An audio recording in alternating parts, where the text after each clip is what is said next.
Subscribe to our YouTube channel and press the bell icon to never miss any update from Samco. Hello दोस्तों, market इस week भी तेजी वालों के शिकंजे में थी और वीक के शुरुआत में हमने थोड़ी बहुत मुनाफा वसूली देखी, लेकिन फ्राइडे तक मार्केट में वापस बाउंस बैक आया और तेजी वालों ने अपनी पकड़ वापस मजबूत कर ली। मार्केट में किस तरीके का पागलपन चल रहा है, मैं आपको दो उदाहरण देता हूँ। एक आइडिया का रिजल्ट आया। आइडिया में आरपू, एवरेज रेवेन्यू पर यूज़र, जो एक पैरामीटर है, वो कम हुआ, 124 से 114 हुआ और लॉसेस 24,000 करोड़ के। लेकिन फिर भी मार्केट में जब इस तरीके का जब रिजल्ट आया तो उस दिन भाव 7% मार्केट बढ़ा। दूसरा एग्जाम्पल, एक्सिस बैंक का QIP। हालांकि 10,000 करोड़ बैंक को जुटाने थे और उसका फ्लोर प्राइस था 442 और करंट जो मार्केट रेट था वो टाइम पे वो नीचे था 430 के आसपास, और इस भाव में भी 3 गुना ज़्यादा बिड्स आई।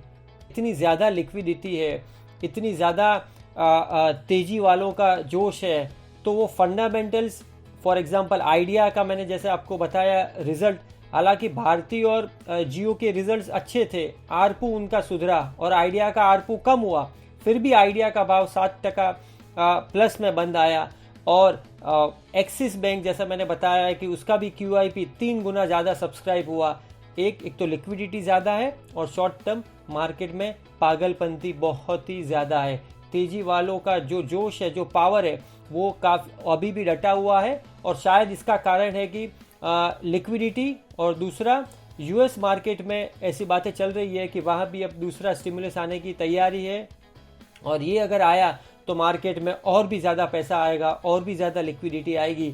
इसलिए तेजी वाले अपना शिकंजा कसते ही जा रहे हैं। तो actually as a strategy point of view, जब तक ये तेजी चल रही है, रैली चल रही है, तब तक इसे राइड कर लेना चाहिए और स्टॉक स्पेसिफिक मूवमेंट स्ट्रैटेजी बनानी चाहिए। रोटेशन मार्केट में अब हमें दिखेगा। रोटेशन का मतलब, जो पहले IT और फार्मा में हमने पिछले वीक और पिछले 15 दिन से हम तेजी देख रहे थे, वहाँ प्रॉफिट बुकिंग देखेंगे। सीमेंट में थोड़ी प्रॉफिट बुकिंग देख सकते हैं। और financials, private sector bank, NBFC, खासकर NBFC जहाँ पे अंडर परफॉर्मेंस था, अब वो थोड़ी बहुत मूवमेंट दिखाएंगे, वहाँ हम थोड़ी बहुत तेज़ी देखेंगे। तो इस तरीके का मार्केट का माहौल है। वैसे लार्जली मार्केट कब सब कुछ डिस्काउंट कर चुका है, लेकिन सेक्टोरल रोटेशन अब हम मार्केट में देखेंगे। तो निफ्टी की जो लक्ष्मण रेखा है वो 10,850 है। तो निफ्टी जैसे 10,850 के नीचे जाएगी तो इसका जो हायर टॉप हायर बॉटम जो सीक्वेंस है वो टूट जाएगा, या तेजी वालों का जोर है वहाँ पे ख़त्म हो जाएगा और तब वहाँ से या तो सीरियस करेक्शन शुरू वापस हो सकता है। तो ये 10,850 लेवल बहुत ही इंपॉर्टेंट है और मार्केट जब तक इसके ऊपर रहता है तब तक आप बाय ऑन डिप्स की स्ट्रैटेजी रखिए। और स्टॉक स्पेसिफिक आइडियाज़ के लिए मेरी कलीग निराली शाह आपको मार्गदर्शन देगी। ओवर टू निराली। Thank you. हेलो दोस्तों, आज का हमारा पहला पिक है विनती ऑर्गेनिक्स।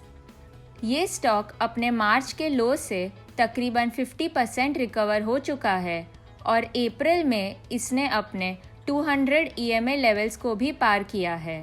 अभी फिलहाल वो कंसोलिडेट कर रहा है। हमें लगता है कि 960 एक स्ट्रॉन्ग सपोर्ट है और हाल ही में आई हुई Q1 के नतीजे खराब होने के बावजूद भी ये स्टॉक ने अपने सपोर्ट को ब्रेक नहीं किया। अगर हम नतीजों की बात करें तो कंपनी का ऑपरेशनल रेवेन्यू 5.6% से नीचे खुला है और एबिटा में 10% की गिरावट हुई है। इस रिजल्ट में सबसे ज़्यादा डिसअपॉइंटमेंट कंपनी के पैट से आया है, जो कि 3% YOY डिक्लाइन हुआ है। पर इन सारे फैक्टर्स के बावजूद भी स्टॉक कंसोलिडेट कर रहा है, जिससे कॉन्फिडेंस आता है कि कंपनी आने वाले क्वार्टर्स में ग्रोथ कर सकती है। फंडामेंटली स्टॉक काफ़ी स्ट्रॉन्ग है क्योंकि इसका 5 साल का एवरेज ROE 26% है। विनती ऑर्गेनिक्स एक जीरो डेट कंपनी है और हर साल कंपनी डिविडेंड देती है, जिसका dividend pay out ratio around 12.8% है। ये सारे फैक्टर्स को नज़र में रखते हुए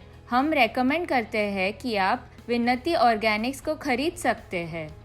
1049 का पहला टारगेट और 1078 के दूसरे टारगेट के लिए 960 के स्टॉप लॉस के साथ।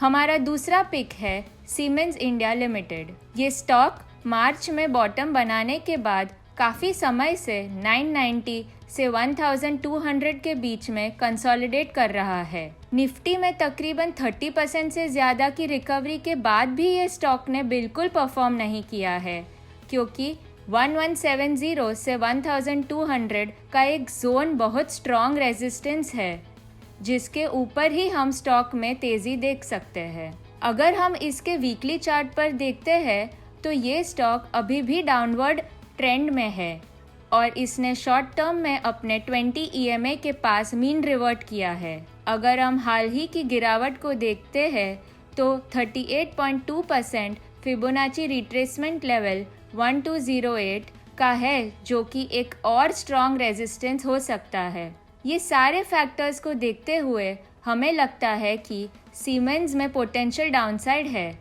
तो इसे आप शॉर्ट कर सकते हैं 1030 के टारगेट के लिए 1210 के स्टॉप लॉस के साथ। मंडे को ये स्टॉक फोकस में रह सकता है, क्योंकि आज कंपनी अपने रिजल्ट्स अनाउंस करेगी। अनुमान है कि कंपनी इस बार वीक रिजल्ट्स अनाउंस कर सकती है, तो आप इस स्टॉक को शॉर्ट कर सकते हैं।